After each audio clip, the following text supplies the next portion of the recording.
I want to welcome all of you to Mind Your Own Becoming and the opportunity we have not only in our topics that are so vital more than ever today, that we go deeper on them, but that in the journey of the deeper realization of what we're here for, it is about minding your own becoming.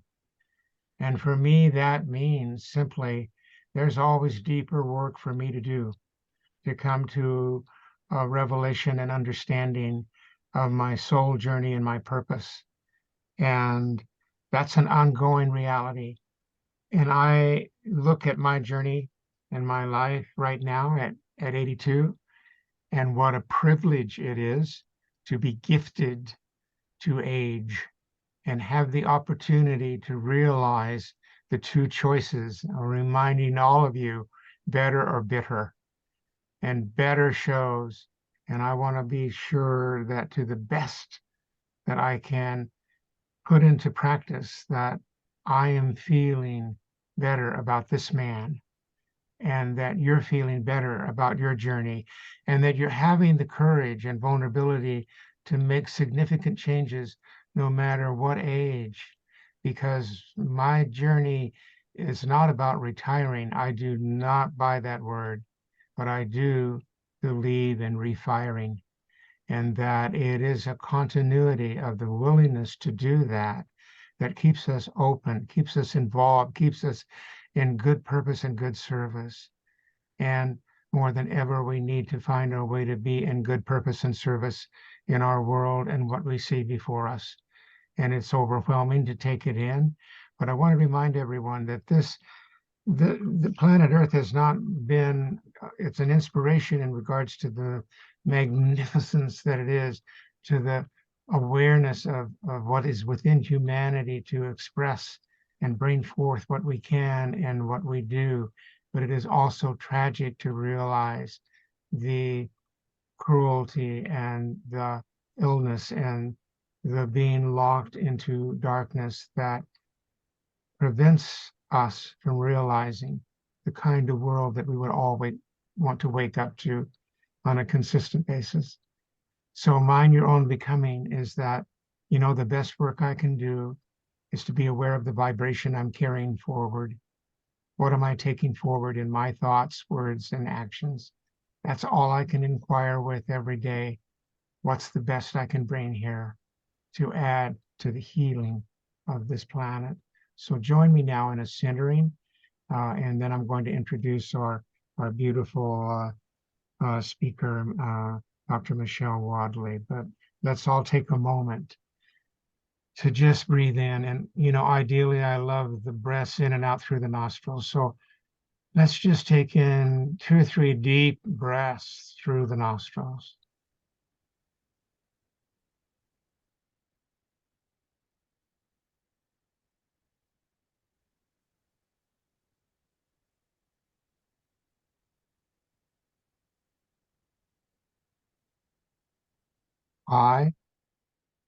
We open to the revelation and remembrance of that the very thing we seek is what we are innately made of. We are drawn out of originating cause, which for me can be the only provable, demonstrable reality of whatever we define as a higher power, but is the essence of what I am, of what you are, and I call it love. And so when I draw from that place, I find my soul remembrance. I can align to that truth, that to know it sets me free, and realize I'm here to be the unique, vibrant, wonder-filled soul that I'm here to experience and to discover and to know. And that Mother Earth reflects it in all its diversity and all its magnificence, and so true of humanity and the divinity that we are inherently birthed from and as. So we enter this time in openness, to enter into a deeper love of forgiving, of allowing, of trusting, and know our sole purpose is ultimately here for giving that love unconditionally, without exception, to all. And so it is. Oh, it has been a long time since I have brought Michelle Wadleigh into my heart and consciousness, and having stepped out of Centers for Spiritual Living a few years ago, and ultimately to create and bring about Mind Your Own Becoming, I am so aware that I was around for a long time. that that my ministry goes back 50 years, and the years at Asilomar, and the beauty of that. And I do know this about Michelle Wadleigh, is that she has continued to put into practice the very thing that this core teaching is about. And that is the willingness to shift, to change, to go deeper, to inquire. And that she has written several wonderful books. And the one that is going to be the focus tonight is her book on forgiveness. Forgiveness, the Sacred Path and Practice for Freedom. This subject is dear to me. I'm working on that word more deeply than ever this year, because I realize how much I have not forgiven myself for moments of darkness and pain that I may have inflicted upon others because of owning my excessive drinking and knowing how that did impact people. And in the meantime, coming to a place of where I am now and honoring that, not condemning it, but being the observer of how far I've traveled.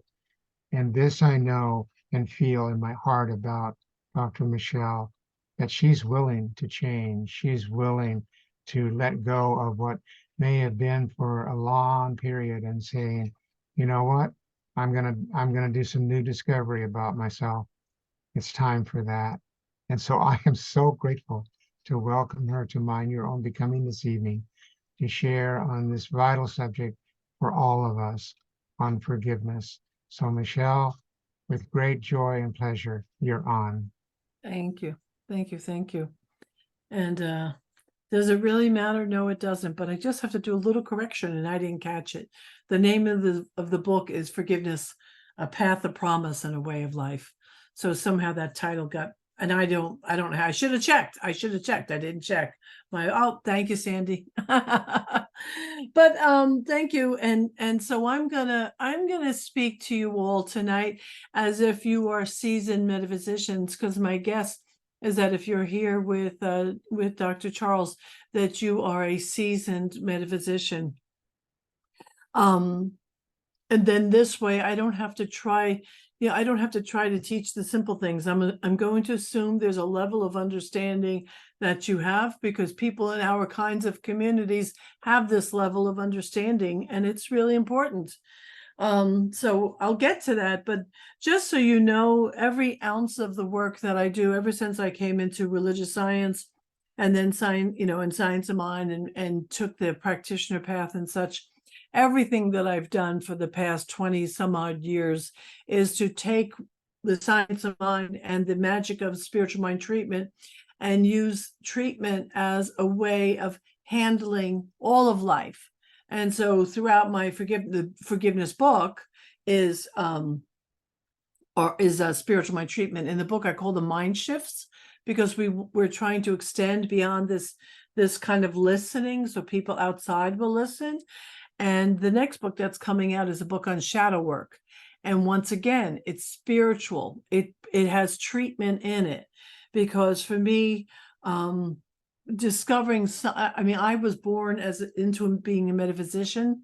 I've been a metaphysician my whole life. I've never been anything else, and glad of that. I always had some sense that my body was my church, and that which inhabited my body was God. There was always that understanding. I didn't necessarily know how to use it properly, because sometimes, even though we know certain things, we don't always act on them, or we don't act like we know. When you're a little kid, your mother says, act like you know what you're doing. Well, sometimes we don't. Sometimes we know better and we still don't. But the fact is that it is, my work, my ministry, whether it's in a ministry or not, my ministry is all about helping individuals learn how to use the technology, the sacred technology of prayer, and spiritual mind treatment, to transform their lives. That is my ultimate thing. And so I do that. I've done that in workshops. I do it one-on-one. I do it in the courses that I teach, in a retreat. I have a retreat coming up next weekend, and in retreats and such as that is where I do all this work. And why do I do this work? Well, I have a belief, and it might not be real. So I'm not telling you I'm an expert. Not what I'm about to say, as an expert, but I'm old enough and I've been around long enough now to see the impact of certain things in life. And right now we could look around and we could either think that the world is going to hell in a handbasket, which it feels like it is. There's so many things going on right now. And then if we ask an empowering question, follow up for that is, who am I to this? And then that's where it gets juicy, where who you and I are, where it meets those global challenges, local or global, because the problem with the global ones, it feels so much bigger. It feels bigger than us. And I suspect that there's nothing more we could do with legislation. I mean, we can keep legislating. We can punish people for being ignorant. We could dock them for being ignorant. We can do all those things, which causes people to alter their behavior from a conscious place. Because basically, if they don't want to get a ticket, or if they don't want to get fired, they're going to behave right in a certain way. But that is not the answer. There is not enough legislation available, or I don't think we could create enough that could write the planet into what we want it to be. And what do I want it to be, and what do you want it to be? I don't know, that might be different. But let's assume that we have some agreements that we want it to be peaceful, that we want it to be kind, that we want it to be compassionate. Let's just hope that maybe we would share some of those goals. So then, if that's so, and if we believe there's only one, right? Do we believe that there's only one? I want to see a hand raised if you're, yeah, okay, good. My thing moved.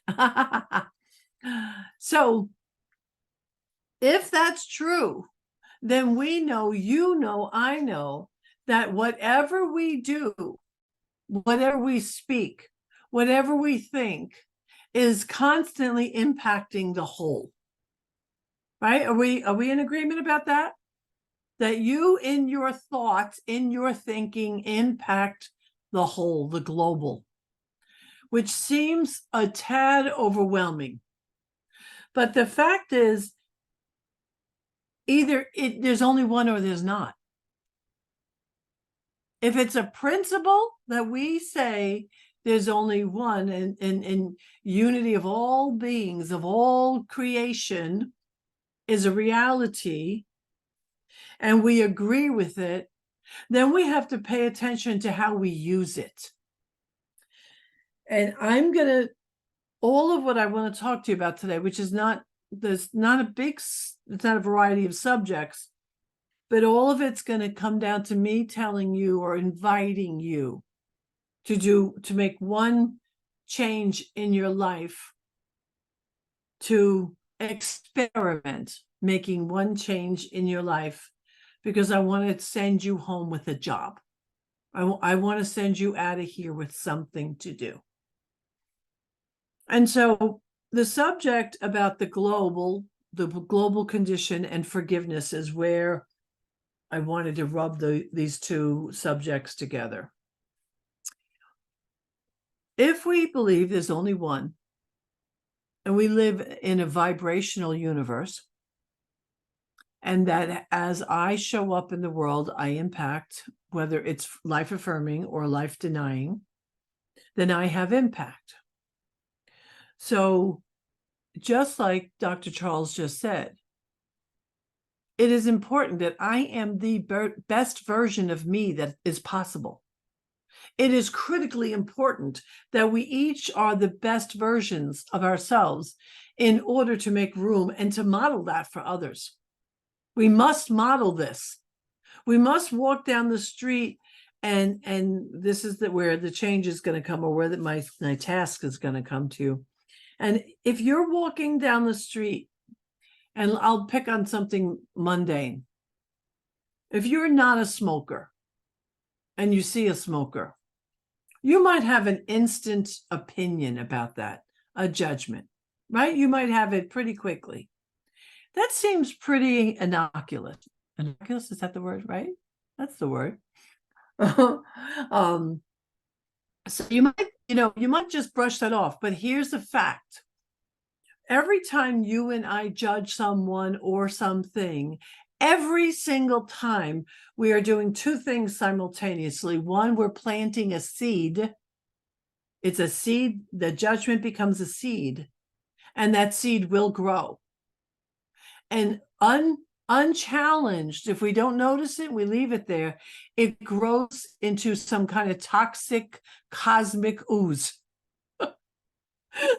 that impacts us, but it impacts the whole.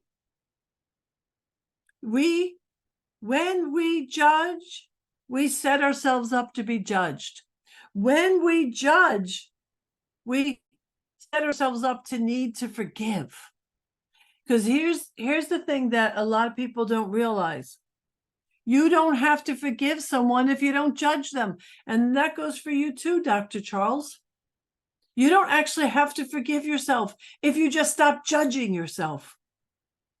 We judge, and then we cause ourselves the need to forgive. And this is a soapbox of mine. Now, it always gets into, if we had like an hour or more, we'd get into this long conversation. We'd unpack it. We would start paying attention to the difference between judgment and discernment, and when it's necessary, because obviously you made judgment calls all day long. You woke up, you decide to put those clothes on. That was a judgment call. We don't have issues with that. Let's stay in the more obvious realm. The judgment that I'm referring to is when you judge to find fault. When you judge to create yourself as superior and another as inferior. When you and I say you and I because I'm good at this stuff, but I'm not over it yet. It's the judgments, even micro judgments, sneak out. And here's what I know, though. They add up, and then you and I have to carry them. We have to carry them with us. Every judgment that you make of another, and the more righteous you are, the more blind you are. Because righteous judgment blinds us.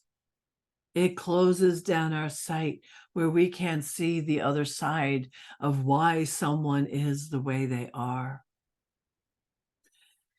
I have seen this many, many, many times in working with individuals over the years, where someone is in complete judgment of another.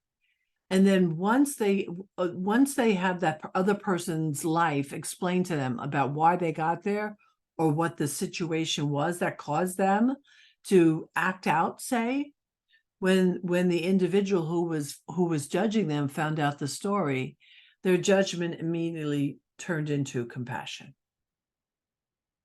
But here's my opinion about that. My opinion is, if we have to understand before we don't judge, we're making that conditional. We're making acceptance conditional, and we're making we're putting conditions on our love, is what we're doing.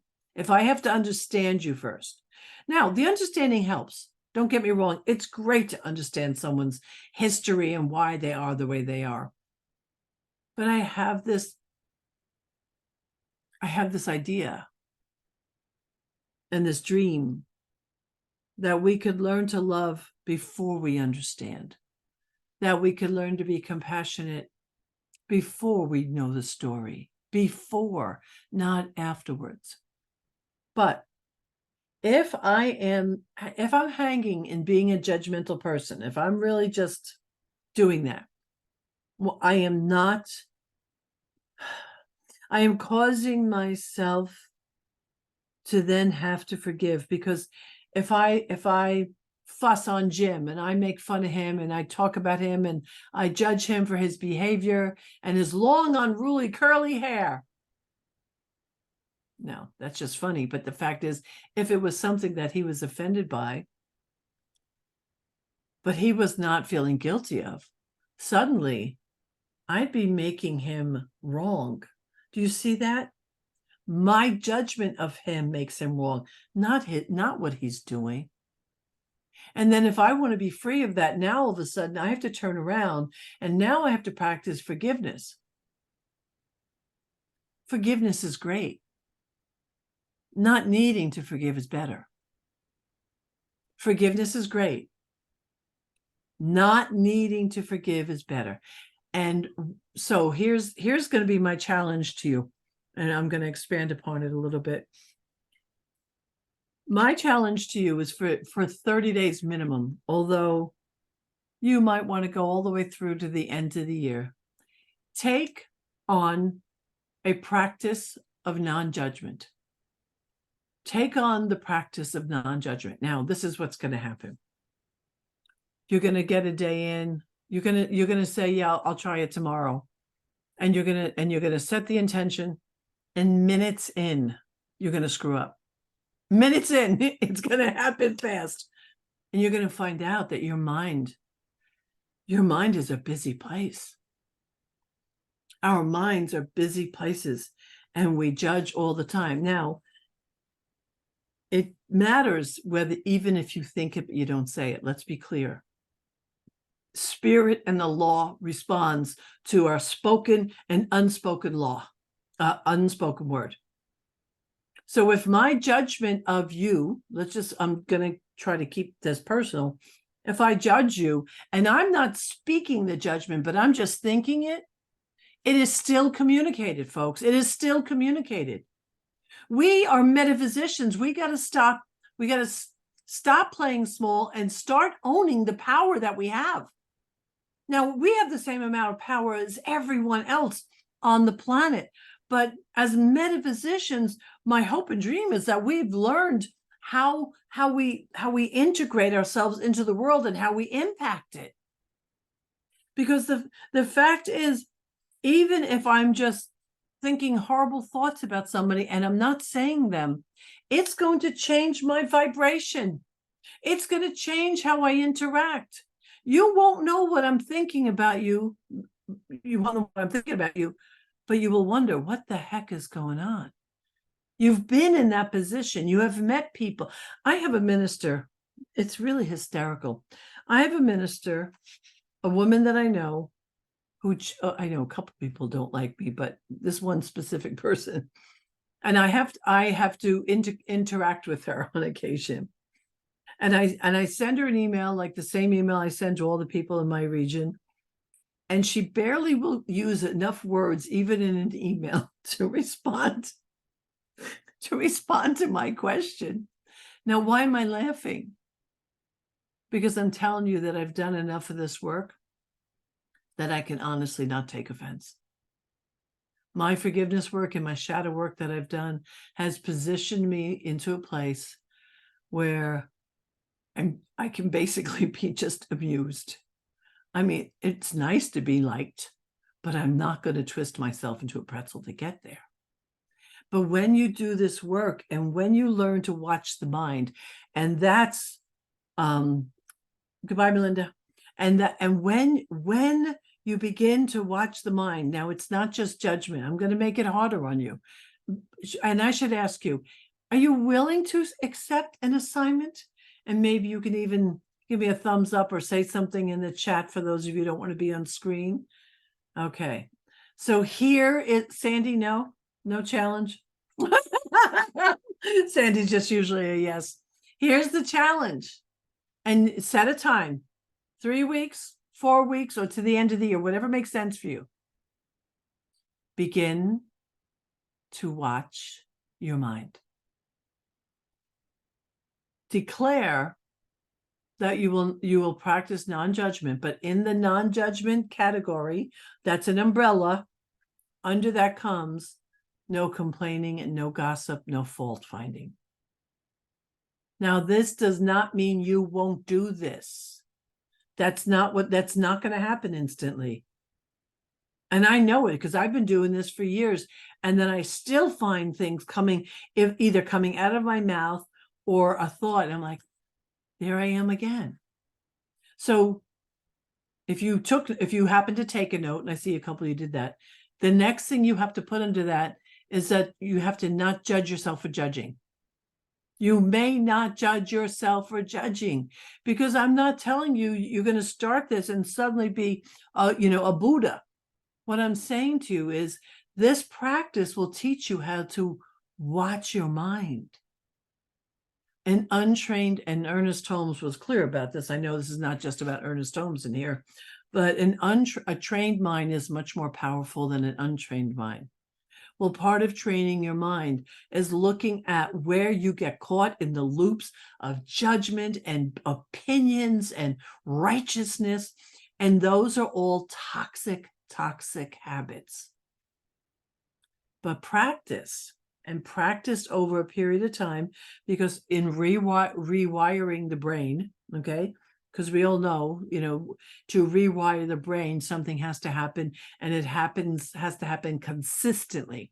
Matter of fact, we have a free program. I don't know if Sandy, if you want to share it in there. We have a program in November. It's 3 times 30. And it's going to encourage people to do spiritual practices 3 times a day for 30 days. And so prompts and things will come. But the point is, to rewire the brain, we have to do just one little piece of it right every day. Just one piece of it. You just have to stay with it once a day. Now, if you're enjoying that practice and you're accepting the challenge and you enjoy it, if you want to amp it up, start tracking it. Like, get yourself a little notebook, track it, really look at it, and then take what you learn about yourself to a prayer partner and work with the prayer partner and it's not, again, you're not about making yourself wrong, but it's about how am I part of this planet?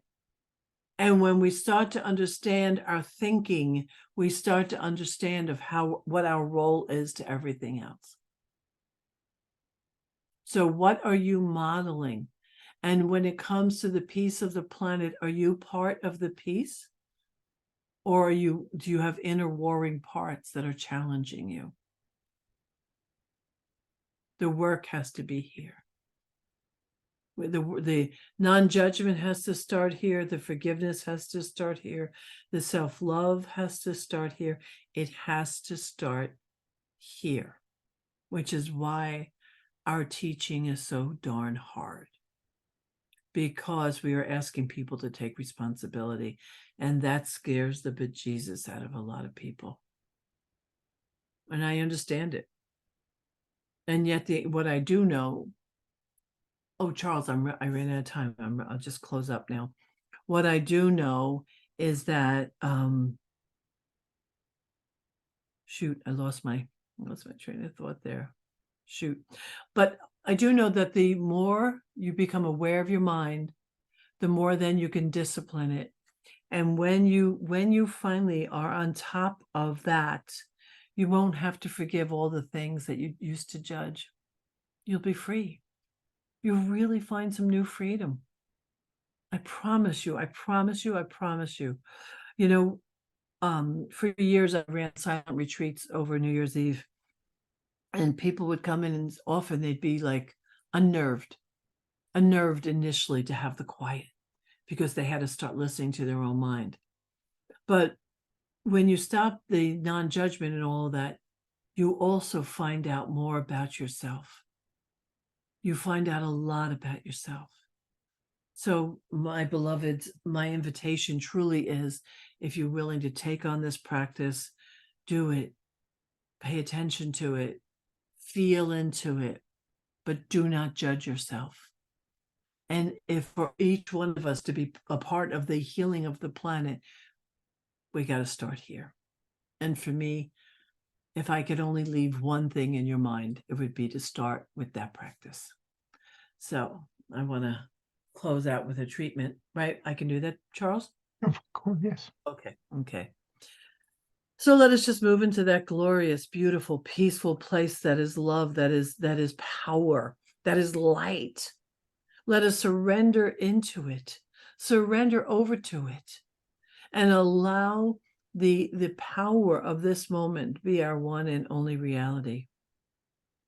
I call our time good, and so very good.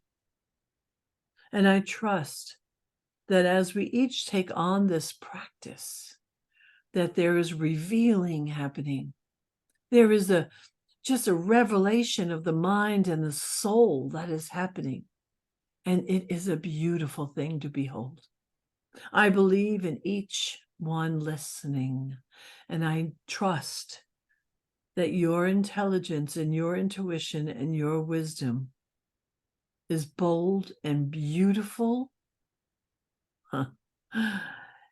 As you are part, as your legacy is altered because you have taken on this challenge.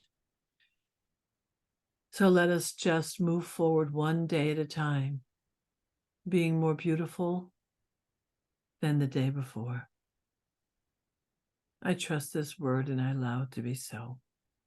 And so it is. Dr. Michelle, thank you. And you actually, you have more time, but let's use that time for inquiry and sharing, and honoring that the whole journey is to ultimately be the observer of your life, not the judge and executioner. And that means for everything and all that you observe in the reality of this soul journey. And I am grateful that I'm doing that deeper work. And actually, it is about stepping out of the judgment in which there was the emotional charge and condemnation that you've held against yourself or anyone else. And the journey to that is being able to get into the spaciousness of observance and not judgment, because once you practice that and taking that on to be in that spaciousness of open space where that does not exist, that just doesn't exist. And then coming into where am I? I loved your inquiry, Michelle. Who am I in this? Who am I in this present reality of this world to vibrationally be bringing that which I want to see for everyone, which I want to behold for everyone.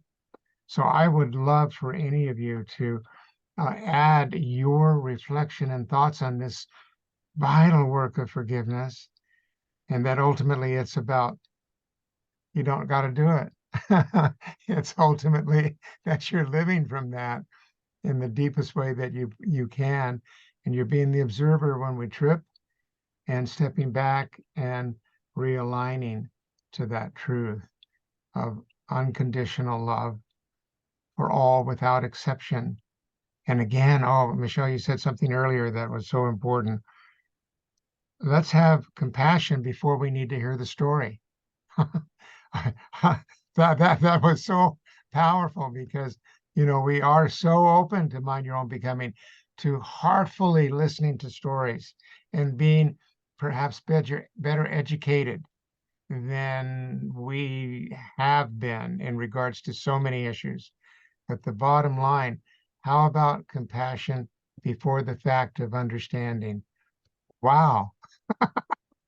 Yes.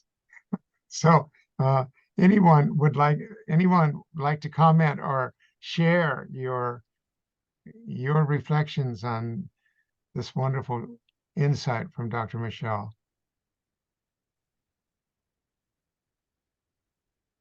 Mary Beth.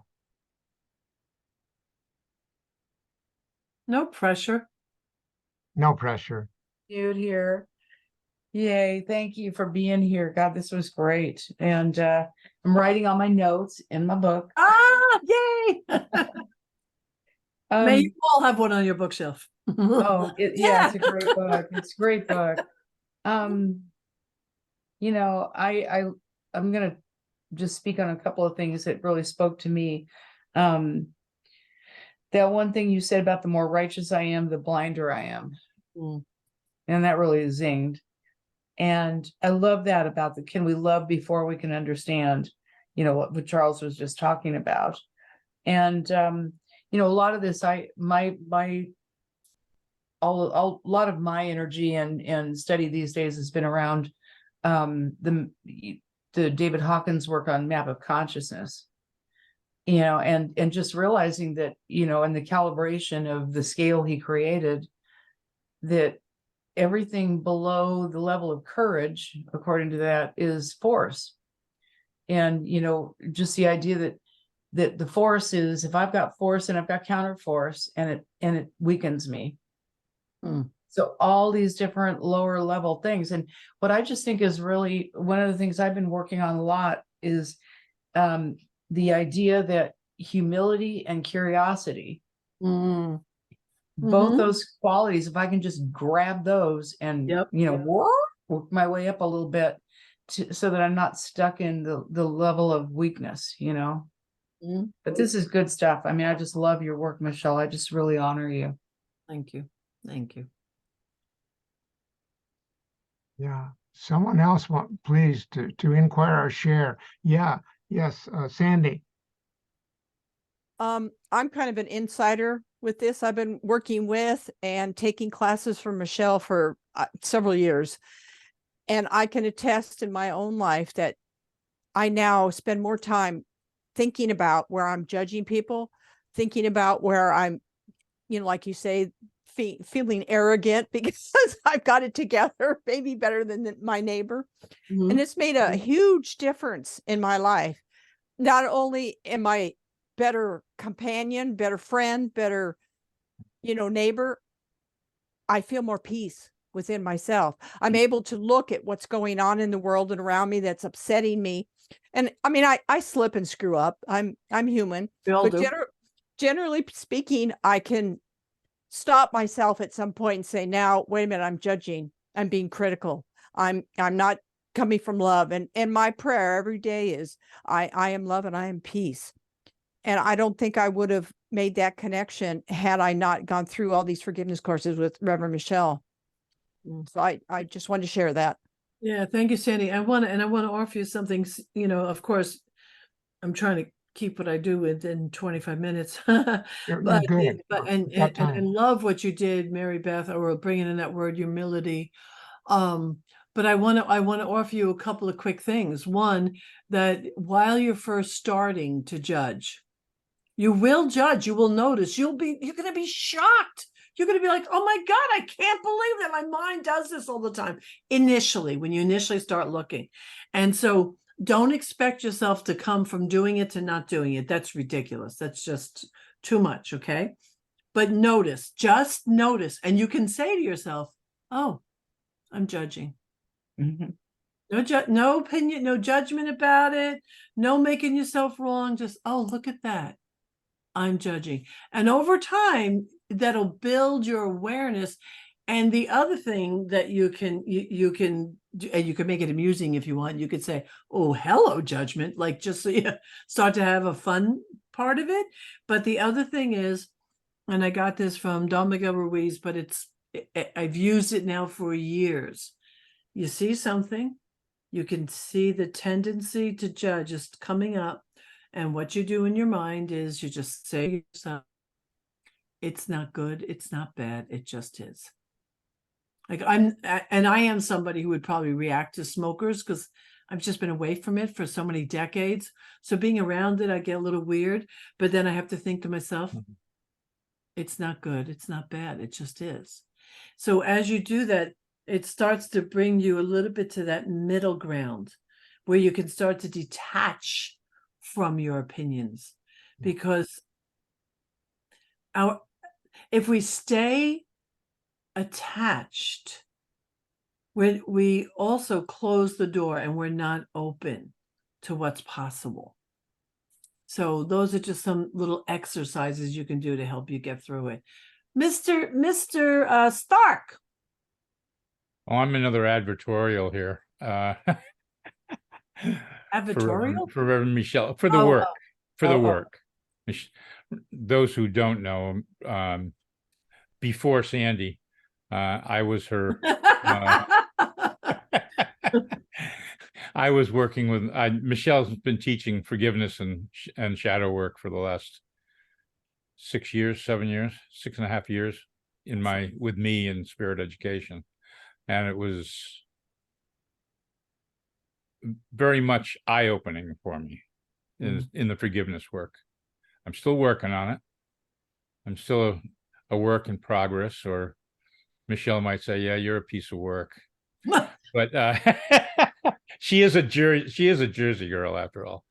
But absolutely looking at yourself and learning, just sitting down and learning to be able to separate judgment from discernment, to take that extra step and look deeply into something rather than just looking at the surface, whether it's myself, ourself, or whether it's someone else. It's really telling, and it can really change your life drastically. Jim, you just remind me of something else too, sweetheart. You want to use your body. Use your body as the biofeedback machine that it is. Your body is the best barometer, because I now will stop myself quicker because I've learned what it feels like when I'm judging. I've learned what that impact is on my body, and I don't want that impact. I don't want it hitting my health. So your body is your best tool for figuring out.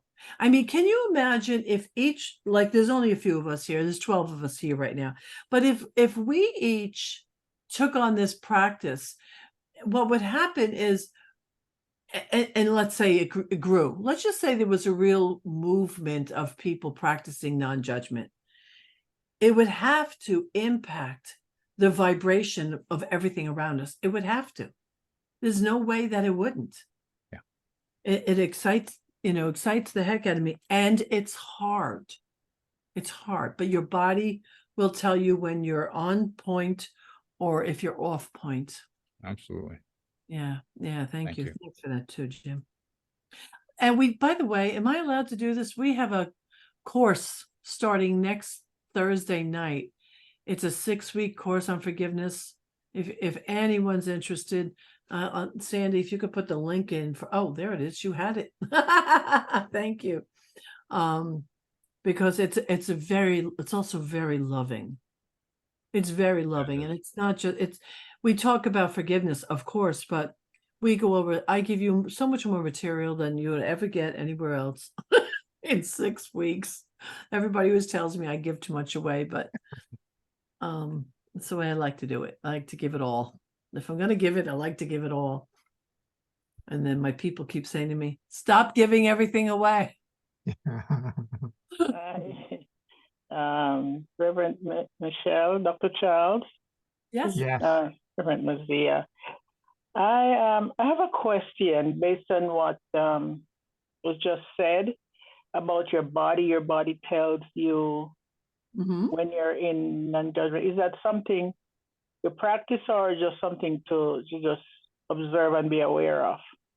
And Oh, I'm I think, asking you this question with against the background of the backdrop of someone coming to me for advice about a brother of his, spiritual brother who betrayed him, and it's really bad. It's so bad that he could land up in jail for ooh, what the brother did. He could go to prison, and so he said he would never ever forgive him for oh, what he is because he's a Judah, all kind of names. So when that comes within my orbit, how do I receive that to stop myself from putting that judgment on him for not forgiving his brother? Because I think that's what you said about it's important about what happens in your body.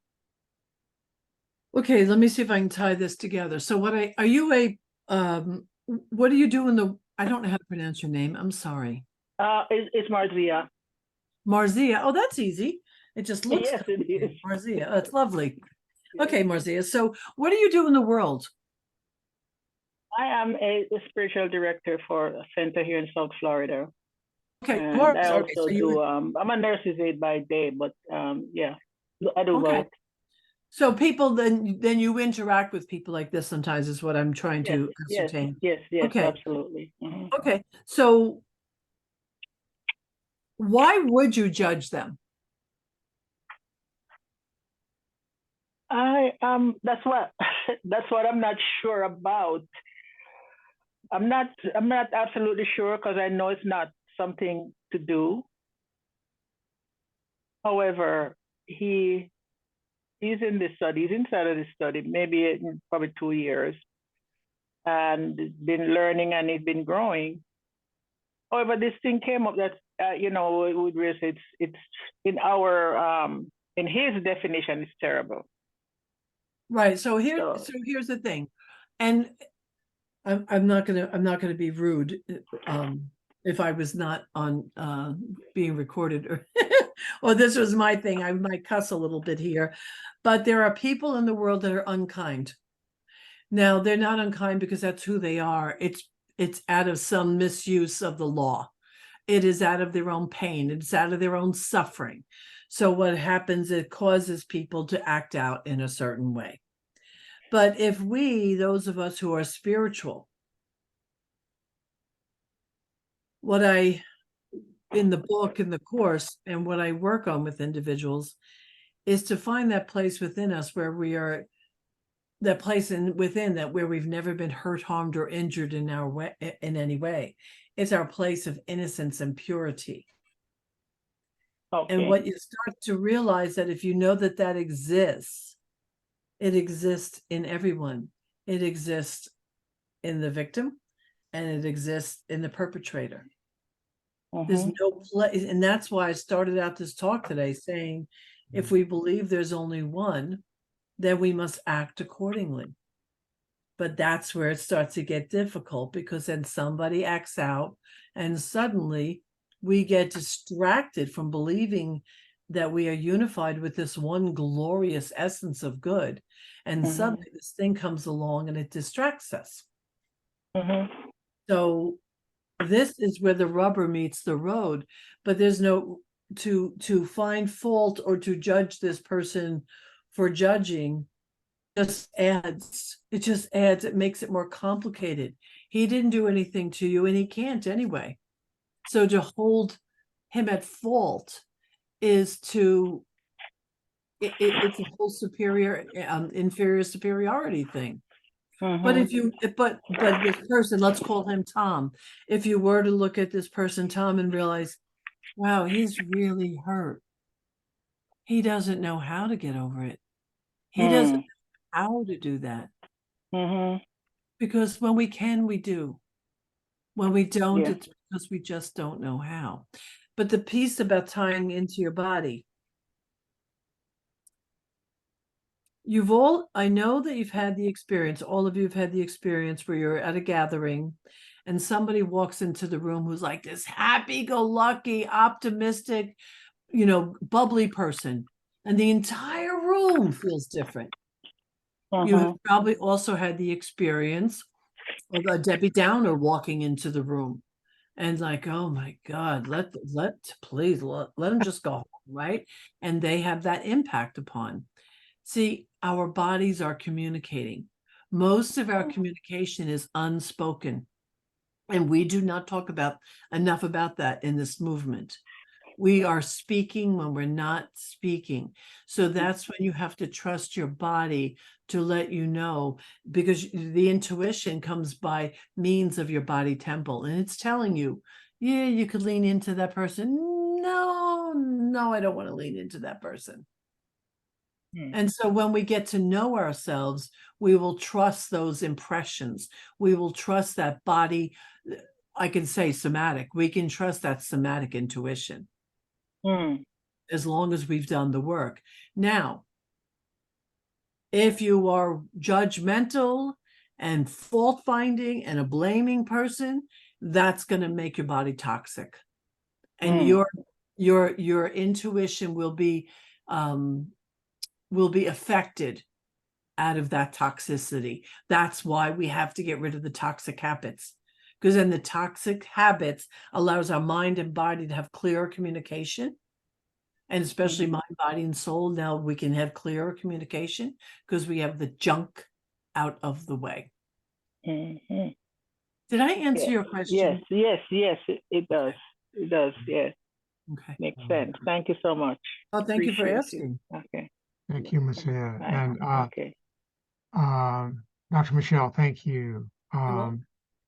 You gave so many jewels here, and I realize that it's an important remembrance that the judgment we carry on ourselves is the most toxic of all, because we will pass it on. There's no way around the fact that we do.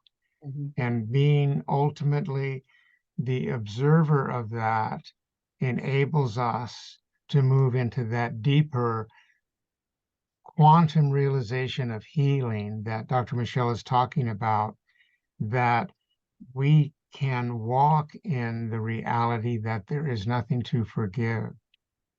And that no, I love to say, no person, place, nor thing, nor event has ever done me harm. And when you can say that with deep conviction, it is very liberating. And so the deeper work, and I'm continuing to do, because you're never over the reality of we do judge, we do we carry stuff. So be in consistency of observing it, and out of that loving it through to where, two key words in my vocabulary, without exception, that love, that forgiveness applies to all without exception, because back to what Dr. Michelle opened with, we are one and we're all in this together. For remembrance, for love, for forgiveness. We're in this together. And next week, we have a 2-week session that a beautiful new presenter, Sean Specht is her name, and she has very young, vital, beautiful soul that she has devoted the past decade of her life to being a part of, teacher, trainer in nonviolent communications. And she is going to be giving some insight to us of how we can apply the principles that are involved in deeper communicating, where we are maybe communing with one another, not just communicating. So look forward to that 2-week session. And Dr. Michelle, I want to just close in a moment here with recognizing and thanking you with all my might and all my heart for the life force that you are, for the journey of soul that you are on and that we're all on from the dawn of conception to this present moment to whatever eternity is, we're on it together. And so honoring what you brought to us this evening, that we can mind our own becoming in a deeper, more conscious way of compassion, of love, of observance, and stepping into that reality of non-judgment and living, realizing that every single day, my inquiry is, what vibration am I bringing today to contribute to the ultimate healing and remembrance? We're all one. We're in this together, and we shall rise together. And so it is. Thank right. you, everyone. Thank you all. Be well. Be well. Much love. Thank you. Thank Have a you, good Dr. night. Michelle. You're welcome. Thank you, Michelle. That was Bye. awesome. My So good pleasure. to see you. Good to see you, honey. Bye. I will be at Anta next year. Yay. Thank God. Yeah, it's gonna be fabulous. Yeah, and Mary Beth, me too. Yay. Woohoo. Hey, I'm Okay, thinking maybe I think I gotta get to Big Well, Sky too. I all heard right. Okay. Reverend, I think it was Reverend Jim that said you were a Jersey girl. Is that true? Yes. Yeah. Oh, hi, Michael. That's you, Michael. Hi, Michelle. Yes. Who's talking to me though? Is that Joan? Is that you? Yeah, Yeah. that's Stone. Yeah. And Okay. I'm from Jersey too. Okay. And, yeah, I always say us Jersey girls are something else. Yes, Want to connect that Yep. with it's you. been No said argument that way. Something else is correct. Charles, do you want to stop recording? Yeah, I will stop. Oh, yes, thank you. I'm just enjoying this so much, but yeah. Yeah, I do the same thing. That's Hi, why. all.